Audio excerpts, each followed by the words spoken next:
सरकारी संपत्तियों को बेचने और पैसे का इंतजाम करने की छटपटाहट साफ दिखाई दे रही है और विडंबना यह है कि यह सारा अभियान आत्मनिर्भरता के नाम पर चलाया जा रहा है।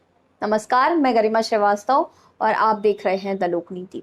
हैवे इलेक्ट्रिकल्स श्रमिक ट्रेड यूनियन HMS ने केंद्र सरकार की विनिवेश और निजीकरण का विरोध करते हुए आंदोलन का शंखनाद किया है। यूनियन के महासचिव अमर सिंह राठौर ने कहा कि केंद्र सरकार भेल सहित चाहे वह BPCL हो, कोल, रेल या अन्य पब्लिक सेक्टर हो, उसे बेचने पर आमादा है। उन्होंने कहा कि दुनिया भर में BHEL का अलग ही नाम है।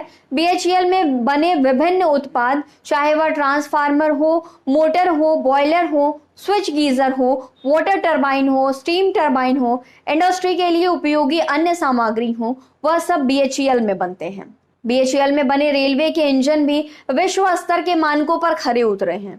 उन्होंने कहा कि केंद्र सरकार कुछ चुने हुए उद्योगपतियों को यह उद्योग बेचना चाहती है, पर HMS यूनियन इसके खिलाफ जल्द ही आंदोलन का शंखनाद करेगी। यूनियन के महासचिव अमर सिंह राठौर ने यह बात भी कही कि भेल प्रबंधन विनिवेश और निजीकरण पर ध्यान न देते हुए कर्मचारी हित में काम करे। इसके साथ ही उन्होंने प्रबंधन से मांग की है कि कर्मचारियों के work area incentive scheme, canteen में भोजन व्यवस्था, मृतक कर्मचारियों की विधवाओं को आवास और लीव इनकैशमेंट के मौजूदा बंधनों को हटाकर पुराने नियमों को फिर से लागू करें। 2015 में नरेंद्र मोदी साफ तौर पर ज्यादा आत्मविश्वास और आश्वस्त थे और इसीलिए उन्होंने सार्वजनिक क्षेत्र के उपक्रमों की संपत्तियों में निजीकरण का रास्ता नहीं अपनाया था।